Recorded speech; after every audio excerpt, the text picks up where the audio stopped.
Today we are celebrating Earth Day. Do you know anything about Earth Day?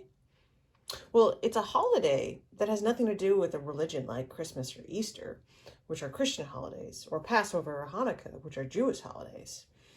It doesn't have to do with being thankful like Thanksgiving or celebrating our country's independence like 4th of July. It was created to remind us that our Earth needs our help to stay healthy. On Earth Day, people all over America think about things they can do to keep our planet and all its animals and plants clean and safe. Does anyone remember what you promise that reminds us to do this? It's Principle 7, which says we believe in caring for our planet Earth, the home we share with all living things. This story you're about to hear is about the importance of taking care of our planet Earth. As you listen to today's story, be thinking about what you can do to take care of the Earth. Now I'm going to get our underlay like we always do.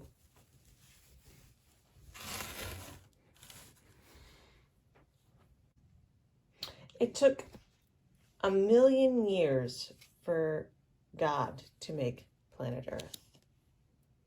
God was very pleased when finally there was a paradise where animals and people could live, with air to breathe and water to drink. God was very tired after making planet Earth and went to sleep for a very long time. Then one day, God woke up and decided to visit the planet, which was paradise. But not wanting to be seen, God caused a deep sleep to fall upon the people. And while everyone slept, God started to look around the world. There were 2 children who were playing under a very large and old cedar tree, who had not gone to sleep.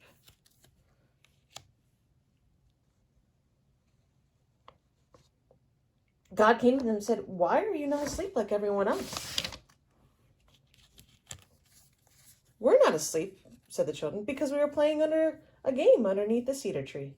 And God said, "Since you are not asleep, you must come with me and look at the world." So the children set off with God to look at the world.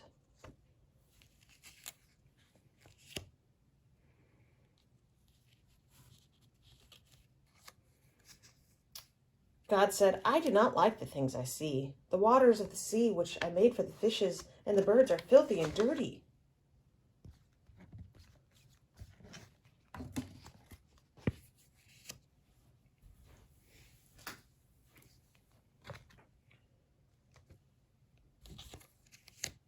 The air, which I had made clean and fresh for you to breathe, has been filled with fumes that are foul and nasty.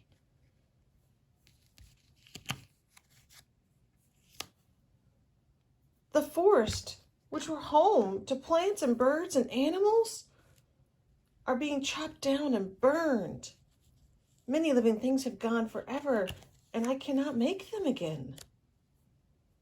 And look at the ice, which I made for the penguins and the polar bears. It's melting now and getting very thin, and parts of the world will soon be flooded.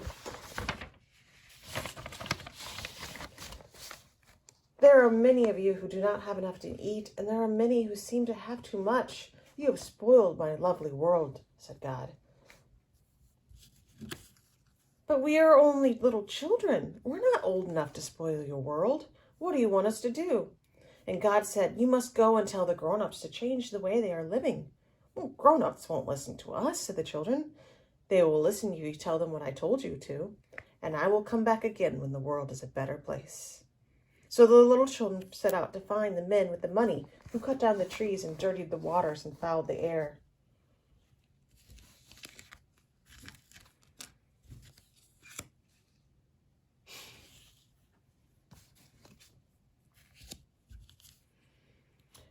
"We must save the world," the children told them. "Stop cutting the trees and dirtying the waters and fouling the air." "What do you mean? Don't waste our time, you snotty little kids. You can't tell us what not to do. Run away. We're busy." "But God said to tell you not to cut down the trees and dirty the waters and foul the air." "Oh, well, if it was God who said this, we must not do this. Then we must stop." The children went to see the people who said they spoke for God and who were always quarreling amongst themselves.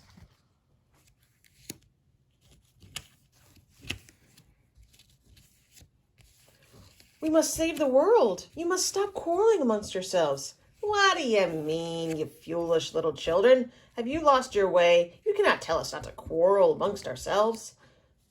But God said to tell you, answered the children.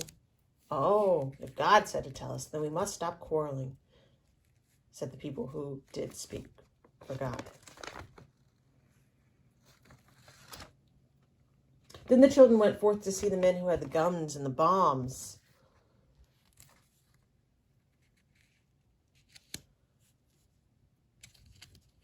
We must save the world. You must throw away those horrid things that hurt and kill. What do you mean, silly children? You can't tell us what to do with our guns and our bombs. We can tell you, said the children, because God said to tell you. Oh, if God said, then we must throw away the guns and the bombs, and said the men in the uniforms.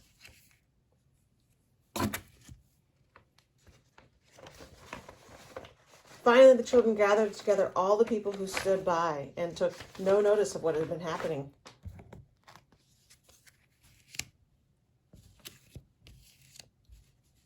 We must save the world. Look at what is happening. You must change your ways. What do you mean, you horrid little whiny brats, shouted the people. Who do you think you are, telling us what to do? But it is God who said to tell you to change your ways and save the world. Oh, if it is God who said to tell you, who said we must change our ways, then we must change them at once. And the people took no notice of what was happening around them. So it came to pass that the men with the money stopped cutting the trees and dirtying the waters and fouling the air.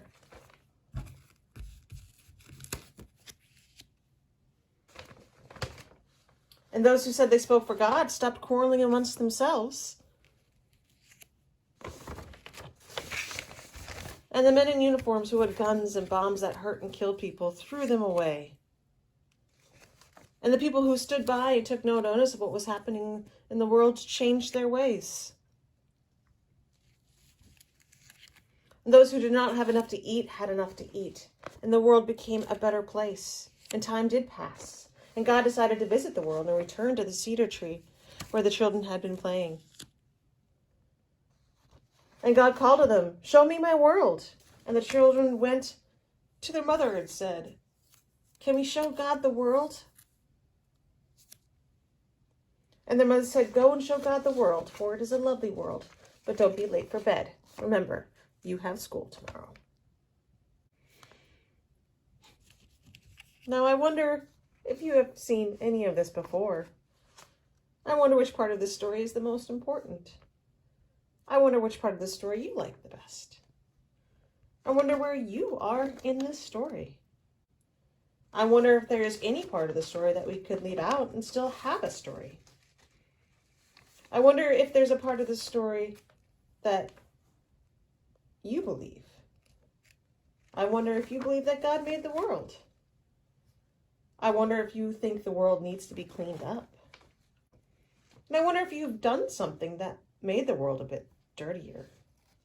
And I wonder if you've done something that's made the world cleaner. I wonder if adults sometimes ignore children, even when the children have something important to say. I wonder if you would have been brave enough to talk to the adults in the story like the girl and the boy did.